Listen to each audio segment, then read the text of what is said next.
ശ്രീജിത്ത്, ഇനി ഡിസംബർ 30 വൈകിട്ടാണല്ലോ നട തുറക്കുക. അപ്പോൾ ഈ ദിവസങ്ങളിലെ ശബരിമലയിലെ രീതികൾ എന്തായിരിക്കും? പുതിയതായി അവിടെ ചുമതലയേറ്റ് ഈ മണ്ഡലകാലത്തിൽ അവിടെ എത്തിയ മേൽശാന്തിമാർ അവിടെ തുടരും. ഒപ്പം ഭക്തർക്ക് മാത്രം പ്രവേശനമില്ല. ബാക്കി കാര്യങ്ങൾ എങ്ങനെയായിരിക്കും? അതിൻ്റെ ഒരു ചിട്ടവട്ടങ്ങൾ ഏത് രീതിയിലാണ്? സജിത്ത്, മറ്റ് ചടങ്ങുകളൊന്നും ഉണ്ടാകില്ല. തിരുമുറ്റത്തടക്കം പരിപൂർണമായും അടച്ച ഗാർഡുകളുടെ സംരക്ഷണത്തിലായിരിക്കും ശബരിമല സന്നിധാനം ഉണ്ടാകുക. ഇവിടെ ചുമതലയേറ്റിരുന്ന പോലീസ് ഉദ്യോഗസ്ഥരടക്കം നാട്ടിലേക്ക് മടങ്ങും. ക്ഷേത്രത്തിൻ്റെ പതിവ് ചുമതലയിൽ ഉണ്ടാകുന്ന ഉദ്യോഗസ്ഥർ, ഒപ്പം തന്നെ വിവിധ വകുപ്പുകളിലെ ഉദ്യോഗസ്ഥർ, അവരൊക്കെ കുറച്ച് പേർ, അവരുടെ ചെറിയ ശതമാനം ടേൺ മാറാതെ നിൽക്കുന്ന ആളുകൾ മാത്രമായിരിക്കും ഇവിടെ തുടരുക. മേൽശാന്തിമാർ നേരത്തെ പറഞ്ഞതുപോലെ ശബരിമലയെ സംബന്ധിച്ച് പുറപ്പെടാ ശാന്തിമാരാണ്. അതുകൊണ്ട് തന്നെ അവർ കയറി ഒരു വർഷം ഈ സന്നിധാനത്തായിരിക്കും ഉണ്ടാകുക. മേൽശാന്തി എന്ന് പറയുമ്പോൾ മാളികപ്പുറത്തെയും സന്നിധാനത്തെയും, ശബരിമല സന്നിധാനത്തെയും മേൽശാന്തിമാർ ഇവിടെ തന്നെ തുടരും. ബാക്കിയുള്ളവരെല്ലാം ഇവിടെ നിന്ന് മടങ്ങും. ശബരിമല സന്നിധാനം ഏതാണ്ട് പരിപൂർണമായും ശരണമന്ത്രങ്ങളിൽ മുഴുകി നിന്ന ശബരിമല സന്നിധാനം പരിപൂർണമായും വിജനതയ്ക്ക് വഴിമാറും, നിശബ്ദതയ്ക്ക് വഴിമാറും. ശരണമന്ത്രങ്ങൾ ഉണ്ടാകില്ല എന്നുള്ളതാണ് ഈ ഒരു കാലഘട്ടത്തിൻ്റെ ഒരു പ്രത്യേകത. എന്തായാലും അത് മറ്റൊരു അനുഭവമാണ്. അത് പക്ഷേ സാക്ഷ്യം വഹിക്കാൻ ഭക്തർക്ക് കഴിയില്ല. ഇവിടെ ജോലി ചെയ്യുന്ന ഉദ്യോഗസ്ഥർ, വളരെ ചെറിയ ശതമാനം ഉദ്യോഗസ്ഥർക്ക് മാത്രമായിരിക്കും അതിന് സാക്ഷ്യം വഹിക്കാൻ കഴിയുക. അത് കഴിഞ്ഞാൽ 30-ന് ഏതാണ്ട് ഉച്ചയോടുകൂടി തന്നെ ഭക്തരെ സന്നിധാനത്തേക്ക് കടത്തിവിടുമെന്നാണ് ഇപ്പോൾ ലഭ്യമാകുന്ന വിവരം. അന്ന് വൈകുന്നേരം 5 മണിക്ക് വീണ്ടും മകരവിളക്ക് ഉത്സവത്തിനായി, ഒരുപക്ഷെ സീസണിലെ ഏറ്റവും വലിയ തിരക്കേറിയ ഉത്സവത്തിനായി ശബരിമല നട തുറക്കും. സജിത്ത്, ഹൈന്ദവ വിശ്വാസത്തിലെ സുപ്രധാനമായ ദിവസങ്ങളാണ് കടന്നു പോകുന്നത്. ശബരിമലയിൽ മണ്ഡല പൂജയ്ക്ക് സമാപനമാകുന്നു. മണ്ഡല ഉത്സവം അത് സമാപിക്കുകയാണ്. ഇനി മകരവിളക്കിനാണ് 2 ഘട്ടങ്ങളിലായിട്ടാണ് ശബരിമലയിലെ മകരവിളക്ക് തീർത്ഥാടനകാലമെന്നാണ് പൊതുവിൽ പറയുന്നത് തന്നെ. അപ്പോൾ മണ്ഡലവിളക്ക് ഒരു ഘട്ടം അവസാനിക്കുകയാണ്. ഓർക്കുക, ശബരിമലയിലെ കാഴ്ചകൾ ഇതാണെങ്കിൽ കേരളത്തിലെ പല ക്ഷേത്രങ്ങളിലും, പല ദേവീക്ഷേത്രങ്ങളിലും ഇന്ന് 41 എന്ന് വിളിക്കപ്പെടുന്ന 41 ദിവസമാണ്. അതായത് വ്രതാനുഷ്ഠാനങ്ങളോടെ 41 ദിവസം ക്ഷേത്രങ്ങളിൽ നടന്ന പൂജകൾക്കൊടുവിൽ ഇന്ന് ശബരിമലയ്ക്ക് സമാനമായി കേരളത്തിലെ പല ഹൈന്ദവ ക്ഷേത്രങ്ങളിലും ഇന്ന് ആ ചടങ്ങ് നടക്കുന്നു എന്ന പ്രത്യേകതയുമുണ്ട്. അപ്പോൾ 41 ദിവസത്തെ വ്രതദിനങ്ങളാണ് കടന്നു പോകുന്നത്. അപ്പോൾ 41 ഉത്സവം, അതാണ് പലയിടങ്ങളിലും വിളിക്കപ്പെടുന്ന പേര്. ശബരിമലയിൽ അത് മണ്ഡലപൂജ എന്ന തരത്തിലേക്ക് മാറുകയും ചെയ്യണം. അപ്പോൾ ഒരിടത്ത് ശബരിമലയിൽ നേരിട്ട് അയ്യപ്പ സന്നിധിയിൽ പൂജകളും മറ്റും നടക്കുമ്പോൾ, മറ്റിടങ്ങളിൽ ക്ഷേത്രങ്ങളിലൊക്കെ അയ്യപ്പ ഓർമ്മകളിൽ അയ്യപ്പനെ സ്മരിച്ചുകൊണ്ട് അയ്യപ്പൻ്റെ ഉപദേവാലയങ്ങളിലൊക്കെ സമാനമായ ഉത്സവങ്ങളും നടന്നുകൊണ്ടിരിക്കുന്നു എന്ന പ്രത്യേകതയുണ്ട്. ഹൈന്ദവ വിശ്വാസത്തിലെ സുപ്രധാനമായ വ്രതദിനങ്ങളാണ് കടന്നു പോകുന്നത്. എല്ലാ തരത്തിലുള്ള ജാതി മതസ്ഥർക്കും പ്രവേശനമുള്ള ശബരിമലയിലേക്ക് വിശ്വാസ സഹസ്രങ്ങളുടെ ഒഴുക്കാണ് കഴിഞ്ഞ 41 ദിനങ്ങളിലായി ഉണ്ടാവുന്നത്. ഇനി ഡിസംബർ 30-ന്, അതാണ് ഏറ്റവും പ്രത്യേകതയുള്ള ദിവസങ്ങൾ.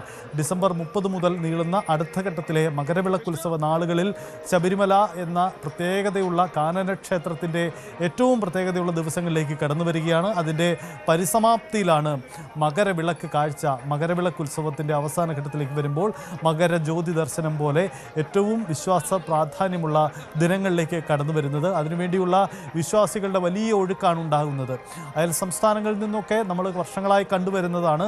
ആ രീതിയിൽ തന്നെ ഭക്തരുടെ ഒരു ഒഴുക്കാണ് ഉണ്ടാകുന്നത്. അവരൊക്കെ ഇനിയുള്ള ദിവസങ്ങളിൽ വന്നവിടെ തമ്പടിച്ച് നിൽക്കും. മകരജ്യോതി ദിവസങ്ങൾക്ക് മുമ്പേ അവിടേക്ക് എത്തുന്നവർ ഉയർന്ന പ്രദേശങ്ങളിലും മലമുകളിലുമൊക്കെ തമ്പടിച്ച് പർണശാലകൾ സൃഷ്ടിച്ചുകൊണ്ട് ഉണ്ടാക്കി അവരവിടെ കാത്തിരിക്കുകയാണ് മകരജ്യോതി. അങ്ങനെ ഈ വ്രത ദിനങ്ങൾക്കൊടുവിൽ മകരജ്യോതി കണ്ടുള്ള ഒരു ഇറക്കം, അതാണ് അവരുടെ സാധ്യമാവുന്നത്. അതിനുശേഷം വീണ്ടും അടുത്ത വർഷത്തേക്കുള്ള ഒരു കാത്തിരിപ്പ്, അതാണ് ശബരിമല എന്ന ഒരു വലിയ വിശ്വാസ കേന്ദ്രത്തിൽ നിന്നും വർഷാവർഷം നമ്മൾ കണ്ടുകൊണ്ടിരിക്കുന്ന കാഴ്ച. അതിന് മുറതെറ്റാതെ ഇത്തവണയും ഇല്ലാതെ തുടരുകയാണ്.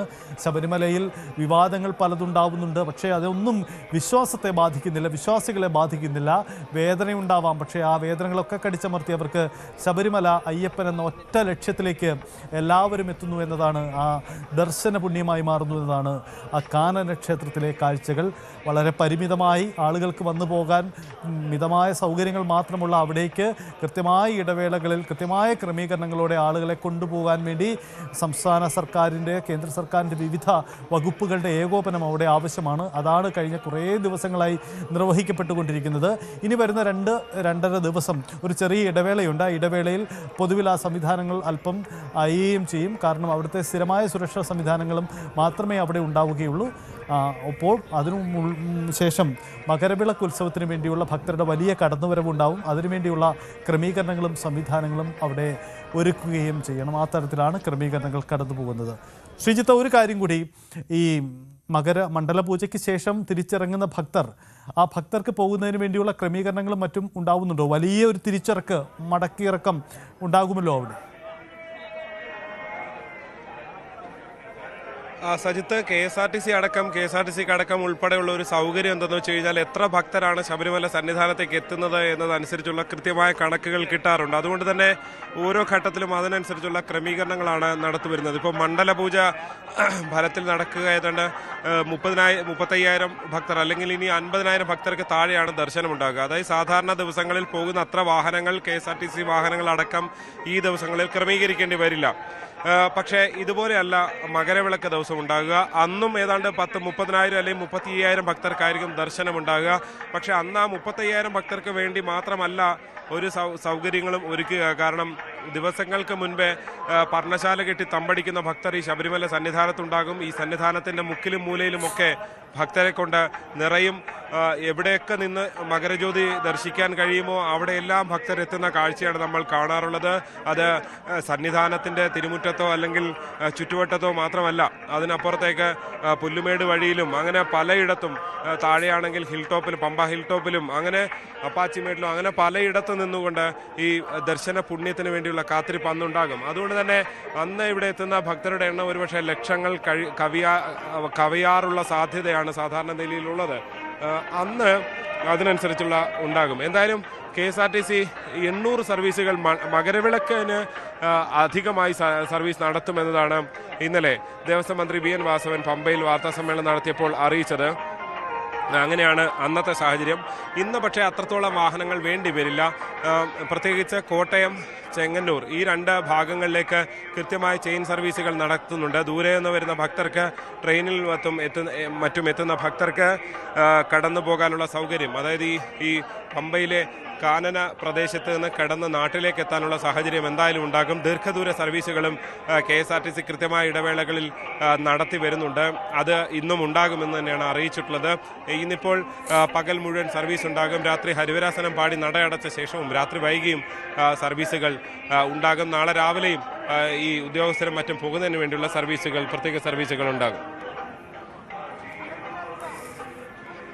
യെസ്, അതാണ് സാഹചര്യം. എന്തായാലും ശ്രീജിത്ത് സൂചിപ്പിച്ചതുപോലെ ഏറ്റവും ഭക്തിസാന്ദ്രമായ നിമിഷങ്ങളിലൂടെ ശബരിമല കടന്നു പോവുകയാണ്. മണ്ഡലപൂജ ഇന്ന് സമാപിക്കും. ഇനി 2 ദിവസത്തെ കാത്തിരിപ്പിനൊടുവിൽ മകരവിളക്ക് മഹോത്സവത്തിനായി ഡിസംബർ 30-ന്, ഈ മാസം 30-ാം തീയതി